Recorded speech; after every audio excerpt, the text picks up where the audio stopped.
Hey there YouTube, WrestlingOptimus here, back with my action figure review of WrestleMania 41, Night 1, coming to us from Sin City, Las Vegas. That's right, it's finally here, the biggest wrestling weekend on the calendar, and at least on paper, the card looks epic. So let's just jump right in and take it over to the action figures. Things kick off with main event Jey Uso challenging the Ring General Gunther for the World Heavyweight Championship. Okay, let's start with the fact that the entrance ramp, as is often the case at WrestleMania, was way too long, making Jey's already obnoxious entrance completely insufferable halfway through. But like Taz, I digress. It's a classic underdog story as Gunther, clearly the bigger and better wrestler, toys with the much smaller Uso, beating him down with huge chops and power moves, only for Jey to kick out each time. Eventually, the crowd pumps up Jey enough to reverse a powerbomb into one of his own, hit a super kick, a spear, and 3 Uso splashes before putting the champion in a sleeper hold and tapping him out to become your new heavyweight world champion. Honestly, Gunther tapped out way too quick and kind of buried himself, but otherwise it was a nice feel-good ending, reminiscent of when Sami Zayn beat Gunther for the Intercontinental title also at WrestleMania. Jimmy joins in on the celebration to start the weekend on a high note. Yeet indeed. Next up, the New Day finally get some screen time as they challenge the War Raiders for the World Tag Team titles. The champs are dressed as characters from Clash of Clans, despite New Day, specifically Xavier Woods, being the video game geeks.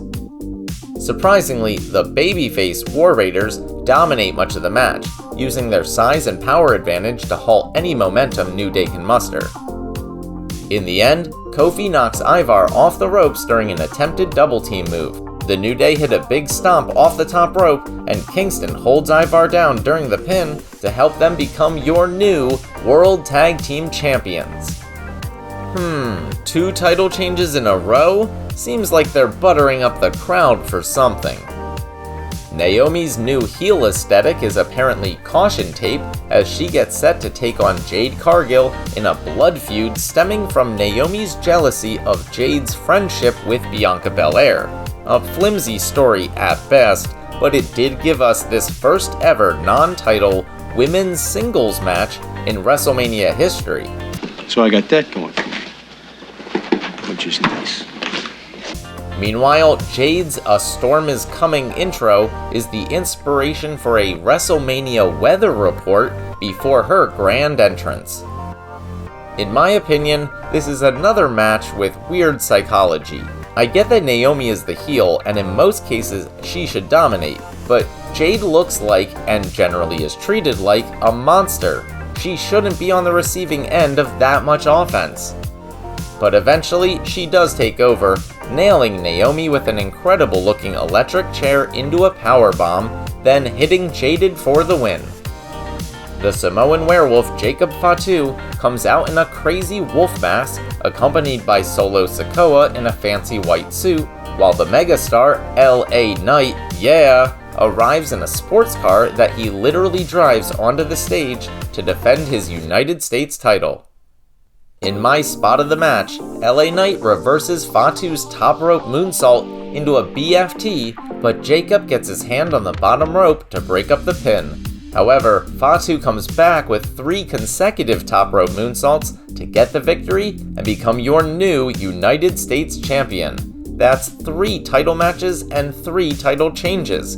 Something is definitely up.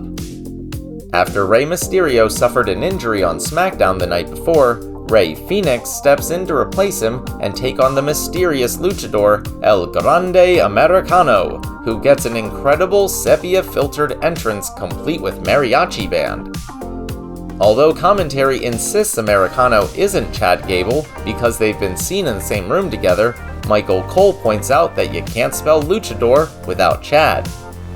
It was announced on the pre-show that WWE has officially acquired Mexican promotion AAA, complete with a number of wrestlers who've been featured on AEW TV in recent years. Sure enough, before the match can even begin, former AAA Mega Champion Vikingo attacks El Grande Americano from the crowd. It's a predictably fast-paced, high-flying match when suddenly El Grande Americano tries to rip off Phoenix's mask. While the ref checks on him, Americano loads his mask with a metal plate, but Phoenix reverses every attempt to use it until he tries to kick El Grande in the head and injures his ankle. El Grande Americano, capitalizes by sinking in an ankle lock. Then he nails a diving headbutt to pick up the win. You heard that right, Rey Fenix lost in his WrestleMania debut match. Smack my damn head. Tiffany Stratton may have had my favorite entrance of the night, as she comes out of a Barbie doll box alongside two other Tiffany Barbie boxes under a custom Tron designed by Mattel to look like a Barbie dream house. I still don't have a figure for her, but I'm hoping to get one soon. In the meantime, here's a picture of the stage.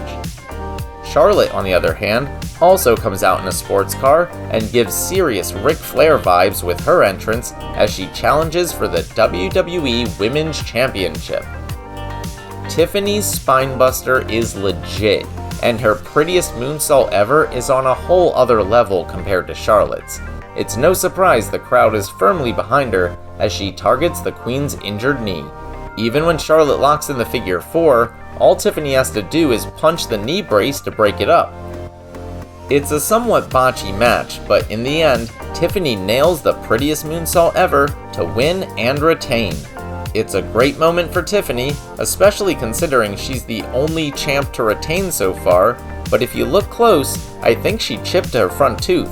So, was it really worth it?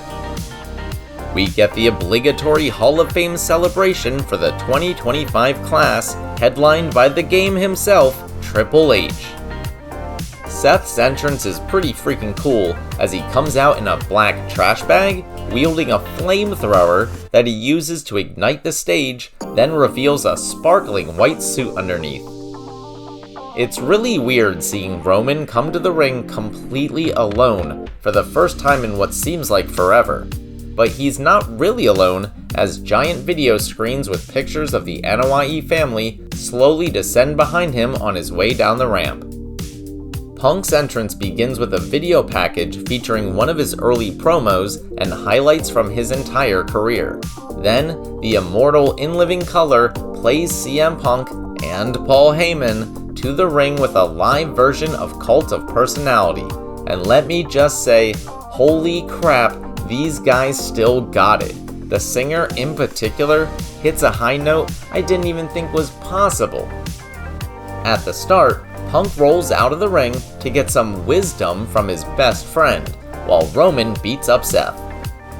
When Punk rejoins the action, he and Seth brawl out of the ring into the crowd using some of those souvenir chairs and a couple of trash cans as weapons. Roman brings them both over the barricade and through the Prime Hydration station to help get things back in the ring. After Roman and Punk trade punches, Seth manages to hit them both with buckle bombs. Then, Seth reverses a GTS, sending Punk into a spear and allowing Rollins to hit Reigns with a pedigree and a stomp, but somehow the Tribal Chief kicks out. At some point, Seth tries to convince Roman that Punk is a cancer and they should join forces to destroy him. At first, it seems to work as Reigns calls for a shield bomb, but he slaps Rollins and puts Punk through the commentary desk himself. Then, he powerbombs Seth through the Spanish announce table to stand tall. The three men trade finishers with lots of near falls until Heyman, in some kind of trance, gets a chair from the timekeeper's area. He looks back and forth longingly at Punk and Reigns before finally choosing Punk and sliding him the chair. He helps Punk to his feet and starts to walk with him over towards a bewildered Roman to deliver the final blow before shockingly hitting Punk in the nuts and turning on his supposed best friend. He hands Roman the chair and the OTC beats the crap out of Punk with it before turning around to see Rollins laying against the ropes with his back turned, providing the perfect opportunity to recreate the Shield betrayal, a fact Heyman gleefully points out. But it's a double betrayal. He punches Reigns in the balls too, and hands the chair to Seth, who has a knowing look on his face. The Architect hits Roman with it, then nails a stomp, and gets the pin for the victory. Well, I certainly didn't see that coming, and at least it was different. Heyman's actions will take some explaining, but if there's one guy who can do it, it's arguably the greatest talker of all time. Still, I think I fall into the camp that didn't like this finish. As for the rest of the show, there were definitely some highs, but I'd argue there were about as many lows. The build up to most of the matches was forgettable at best, and in general, things just kinda seemed thrown together. Also, I'm not sure what was up with all the title changes. Is this a soft reset? Don't get me wrong, there weren't any glaring issues and it wasn't bad, but this is freaking WrestleMania, and WWE shouldn't be shooting for mediocrity. Despite an overall lack of hype, somehow Night 1 still couldn't live up to it. I give it a C+. Alright, that brings us to the end of WrestleMania Night 1. Let me know what you thought down there in the comments. If you enjoyed the video, make sure to do all that normal YouTube stuff. Smash the like button, share with any wrestling or action figure fans you may know, subscribe to the channel, and spread the word. You can also talk to me over on X at WrestlingOptimus, or see all my best figure photography over on Instagram at WrestlingOptimus. I'm also on Facebook and Blue Sky now. If you haven't seen my latest video, you can check that out right here. But until next time, I've been Wrestling Optimus, and I'll catch you later.